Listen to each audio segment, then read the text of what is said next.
part of the process of these things going on. The tachlis hadiktuk, with the epitome of precision, l'mashahu hayosher tov be'emes, for that which is the ultimate good. Now, just to put this into context a little bit, understand, there's lots of stars doing all sorts of things. I have no idea how they affect us. We've got tides, we've got the moon, we've got astral winds, and all sorts of sunstorms, right? All these things happen, and from a scientific perspective, we have no idea why. Sometimes we get to a point where we think we can figure out a pattern of how. We never understand them. Every single one of those things is all because of something that needs to happen to someone, somewhere, at some time. So that star that's born is not just because science made it happen. That star that's born is because at some point somebody needs to be affected by that star, and it needs to happen at this moment, so it needs to start at this time. And all of the processes from a scientific perspective, with all the things coming together from the different places, that all had to have started prior to that. Which essentially means that everything needed to have been put into motion at the moment of creation. Right? Okay, let's just take a simple example. Okay, I need to stub my toe. Okay, so I'm walking up over here and I stub my toe on that pole. Okay, now how'd that pole get there? So there had to have been someone to make the pole, someone to install the pole, someone to buy the property, someone to design that there should be a pole here, and all that stuff, right? Now all of those people needed to exist, and all of those things needed to be set in motion, so I should stub my toe. All their lives may have just been for that, possibly, but that all needed to be set in motion. Now in order for that to happen, all those people needed to have parents, to have them to make it happen. And everything can be traced back to the first moment of creation, where every single thing that occurs in the entirety of existence, that's not a person's choice, but something that happens, is all in that moment.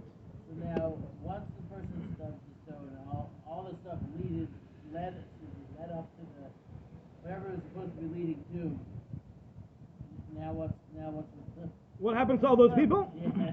Okay, so that's a good question. So generally, it's not a person's sole purpose in life. Generally, a person's sole purpose in life isn't installing a pole or designing a building, right? Usually, people have many, many things they need to accomplish in their lives. But yes, it can happen that someone fulfills their purpose and that's it. They're done. And it also can happen that they are still given more opportunity to do more good things in their lives, depending on whatever their neshama needs. So their purpose may have been fulfilled, and Hashem might end it then and there, or He might give them more opportunity to do good things, to correct things that they've done wrong in their lives, and other things like that. Are you saying that everything is contained in the symptom, which is, or are you saying everything's contained when the earth was created? Because there's two different. At the first moment of creation of the world. You're talking of space and time. Because prior to that it was all Ein Sof. Prior to that was all. So you're talking about when that happened is the symptom, when divinity made room for finiteness. Everything is contained in that divine contraction. Correct. Which then created all the universes, all the galaxies, and everything. So it's all, that's the seed, not the creation of the earth. Right. It's the beginning of creation. The beginning of creation. Yes. So I think a lot of times people interpret the beginning of creation as the beginning of the world. It's not the beginning of the world. It's the beginning of the universe. The beginning of the universe. That's the beginning of. But that all started at the same time. But that's all the same moment. The earth was created at the exact same moment. The process of creating earth began at the same moment as all these things. Right.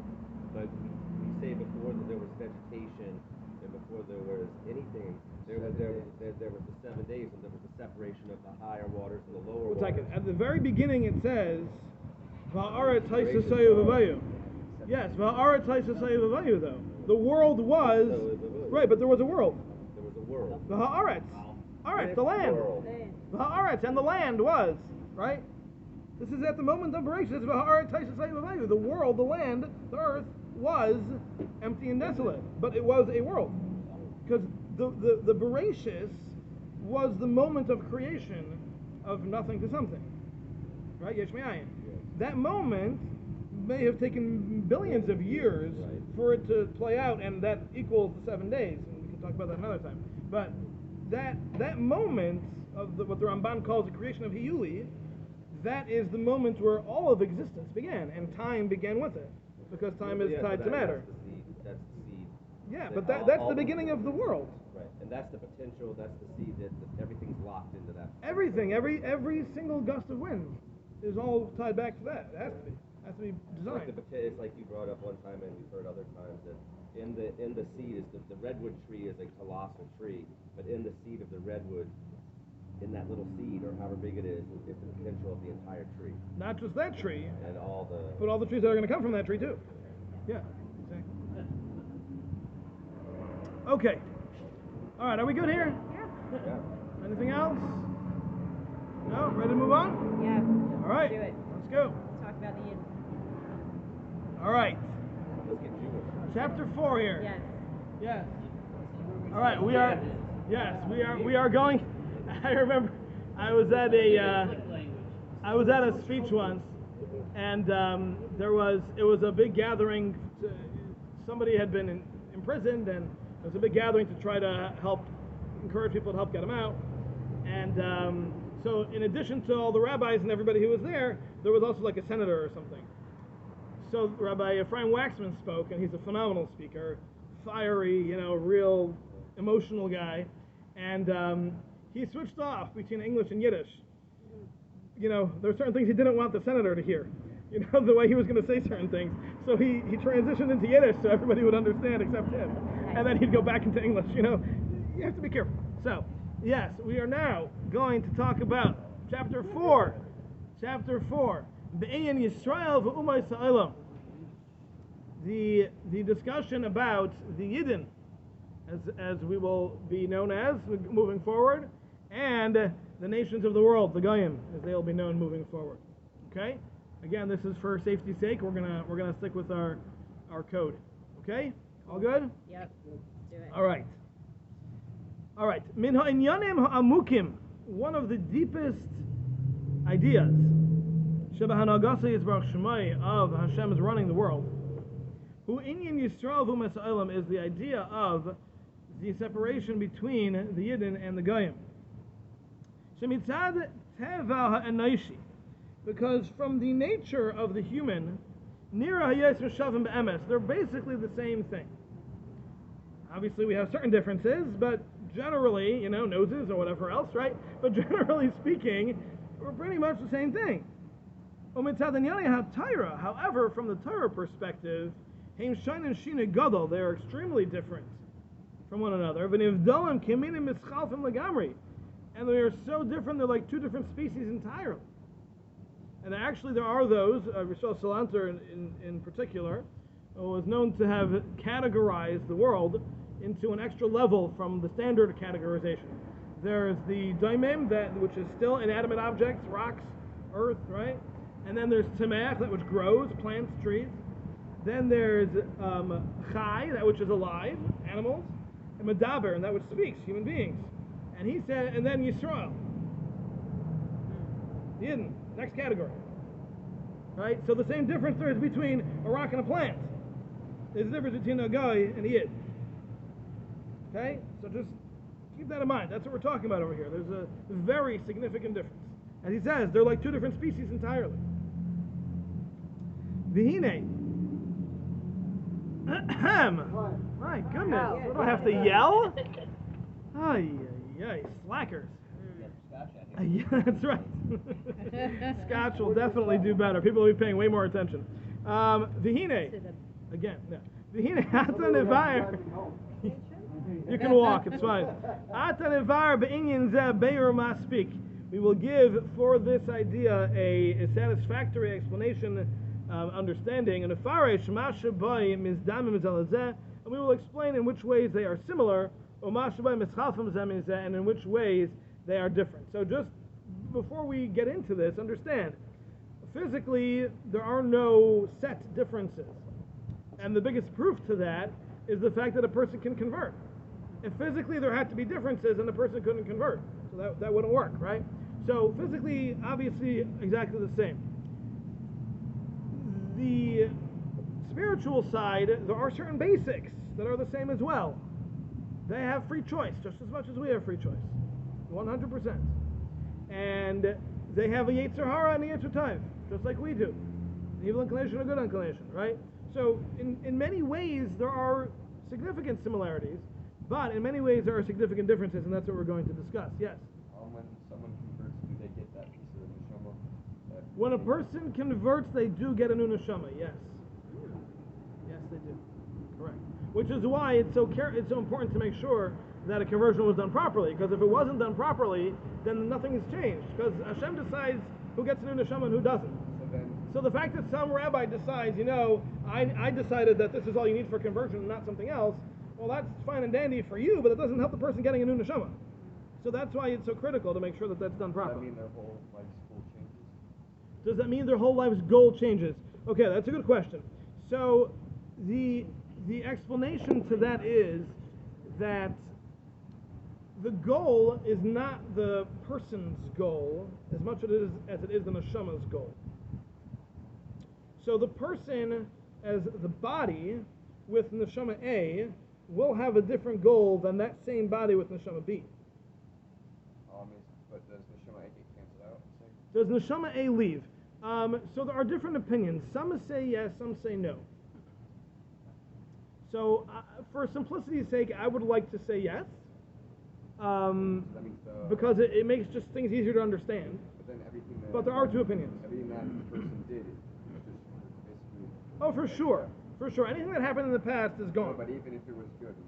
Even if it was good, yes. The old person neshama will have benefited from that, and that benefit will remain in that neshama. So that neshama, whatever level it grew to, it'll retain that. It's not going to lose that. But whether it's replaced or added to, that growth is not disappearing. So that neshama, when it goes up, will have the benefit from whatever good it did, for sure. But a convert is katan shnela, is like a child that's born at that time. It's like fresh start, new start. Okay. Good? Yep. All right. Everybody else? Nope. Moving on? No. Okay. Shai's asking all the good questions today. Shai is asking some of the good questions today, yes. No, all of them. No, you were supposed to ask the other one. No, he's asking for me. We had a conversation about this. Well, You can ask all the questions, so I didn't can go ask very them. well because you missed a few. Oh, All right. bad. Those are the ones that you were supposed to. Adam Harishain. First man.